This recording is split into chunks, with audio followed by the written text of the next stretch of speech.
जय श्री कृष्ण। नमस्कार। आप सभी को जेठ पूर्णिमा की बहुत बहुत शुभकामनाएं। आइए जेठ मास की कथा आरंभ करते हैं पूर्णिमा की। ओम श्री गणेशाय नमः। एक नगर था, वहाँ धनेश्वर नाम का ब्राह्मण रहता था अपनी पत्नी के साथ। उसकी पत्नी धर्मपरायण, नित्य पूजा पाठ विधिवत कर्म से किया करती थी। कोई भी ऐसा दिन नहीं जाता कि बिना पूजा किए वो जल ग्रहण किया करती, नियम से किया करती। हर तरह से सुख समृद्धि उसके घर में थी, लेकिन उसे संतान नहीं थी। उसी नगर में एक महात्मा आए, माने जाने महात्मा आए और सबके घरों से भिक्षा लेते, लेकिन एकमात्र धनेश्वर का घर छोड़ दिया करते। अब उसकी पत्नी ने कहा, हे स्वामी, एक महात्मा हमारे नगर में आए हैं, वो सबके घरों से भिक्षा लेते हैं।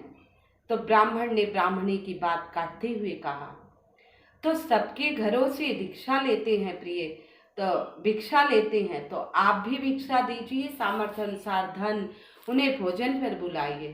पत्नी बड़े दुखी मन से कहा, हे स्वामी, मैं उन्हें कई बार आग्रह की, लेकिन हमारा घर छोड़कर वो सबके घरों से भिक्षा लेकर वापस चले जाते। हमारे घर की तरफ तो वो देखते ही नहीं, भिक्षा लेने की बड़ी दूर की बात है। अब धनेश्वर को बड़ा आश्चर्य हुआ। सोचा, ये प्रभु की इच्छा है, पिछले जन्म के कोई कर्म होंगे जो वो हमारे घर नहीं आते। वो नगर में जा ही रहे थे। एक पीपल के वृक्ष के नीचे वो महात्मा ध्यान लगाए हुए बैठे थे, प्रभु की सेवा कर रहे थे। वहां उनके श्री चरणों में जाकर धनेश्वर ब्राह्मण बैठ गया।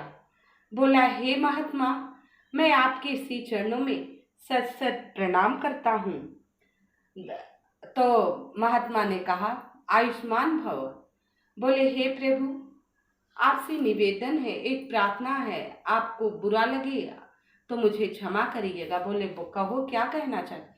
बोले, आप नगर वासियों के सबके घरों से भिक्षा लेते हैं, लेकिन आप हमारे घर नहीं आते, ऐसा क्यों प्रभु?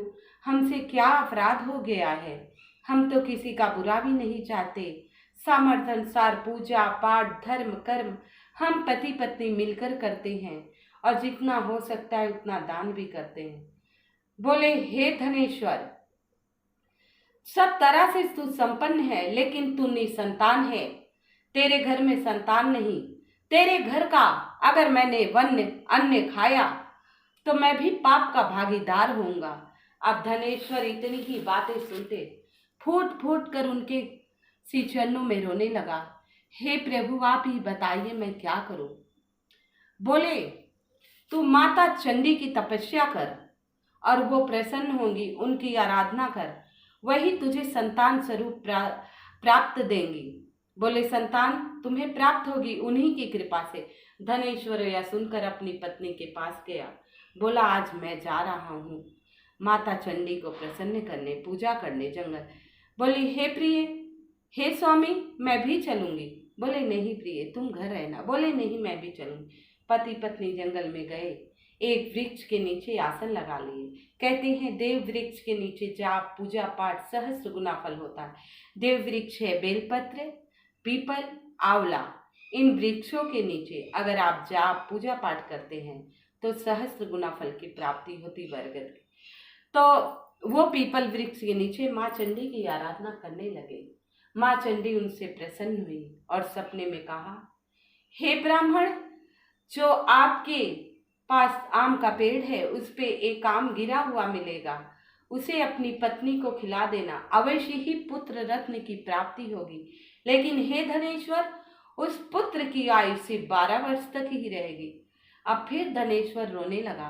बोला, हे माँ चंडी, आप मुझे पुत्र देकर संतान देकर फिर से संतानहीन क्यों करना चाहते? बोली, जाओ, इसका उपाय तुम्हें वही महात्मा बताएंगे।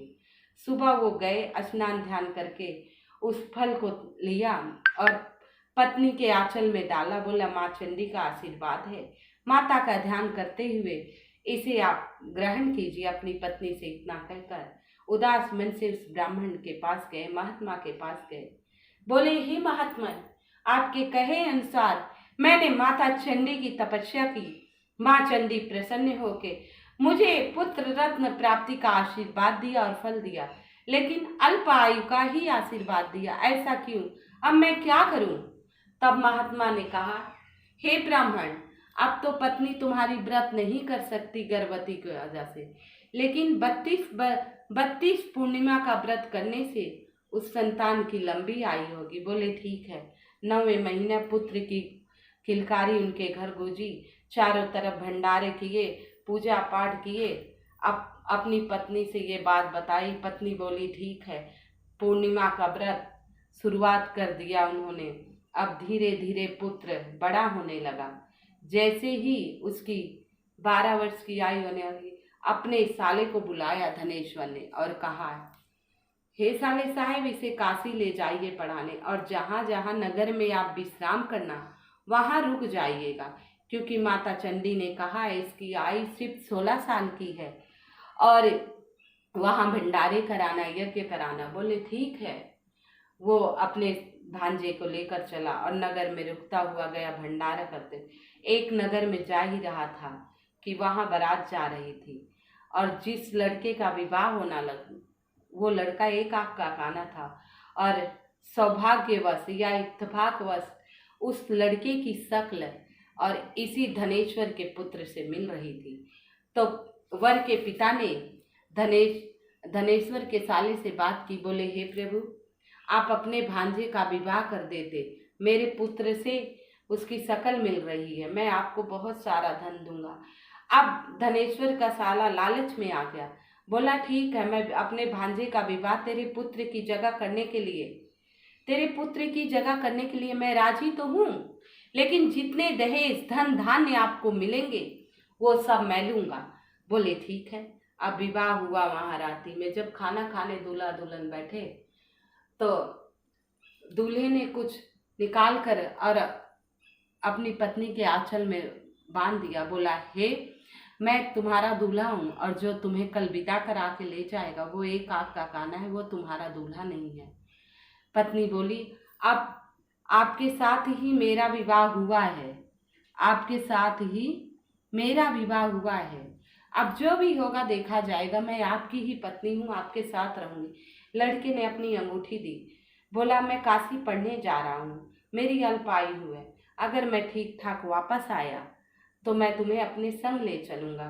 फिर सुबह हुई, जब विदाई की बात हुई, कन्या ने अपने पिता से यह बात कही। बोली मेरा विवाह जिसके साथ माता जगत जननी सत्यनारायण बाबा ने रचित कर दिया है, मैं उसी के साथ जाऊंगी। मेरे भाग्य में जो लिखा है उसे मैं भुगतने के लिए तैयार हूँ। अब प्रभु सब उसकी बात सुनकर सब ने बोला कन्या सही कह रही है, शायद इसके दृढ़ संकल्प की वजह से वो पुत्र वापस आ जाए। और यहाँ अब काशी पहुँचकर ये जिस दिन ही भंडारे कर रहे थे उसी दिन उसके पुत्र की आयु समाप्त हो गई धनेश्वर की, और उसका देहांत हो गया। यहाँ सब ब्राह्मणों को भोजन करा रहा था, यज्ञ करा रहा था, और वहीं से शंकर और पार्वती जा रहे थे। बोले हे प्रभु, जिस को मैंने आशीर्वाद दिया था पुत्र का, ये वही है। इसकी अल्प आयु थी, लेकिन इसकी माता ने पूरे 32 पूर्णिमा के व्रत किए हैं। हे प्रभु, आज ही पूर्णिमा है, 32 पूर्ण हो जाएगी। बोले हे गौरा, इसकी आयु में बढ़ा दूंगा, लेकिन कुछ पल के लिए इसकी मृत्यु जरूरी है, जो ग्रह है वो अवश्य कटने चाहिए। तो वहाँ सब भंडारा खाए, वहीं आए भोलेनाथ और श्रद्धा अनुसार धनेश्वर के साले ने सबको दान दिया और आशीर्वाद लेकर विदा किया। और यहाँ आया, जैसे ही भांजे को देखा रोने लगा। भांजा बोला हे मामा क्यों रोते हो, मैं तो बहुत लंबी नींद सो के उठा, बहुत प्रसन्न हुआ। अब भांजा बोला मैं माँ बाप के पास जाना चाहता हूँ, मेरा ग्रह कटा, पता नहीं मेरे माँ बाप कैसे हों। यहाँ माँ बाप छत पे बैठ गए। बोले मेरा पुत्र आएगा तो ठीक है, नहीं तो मैं यहीं से कूदकर अपने प्राण दे दूंगा।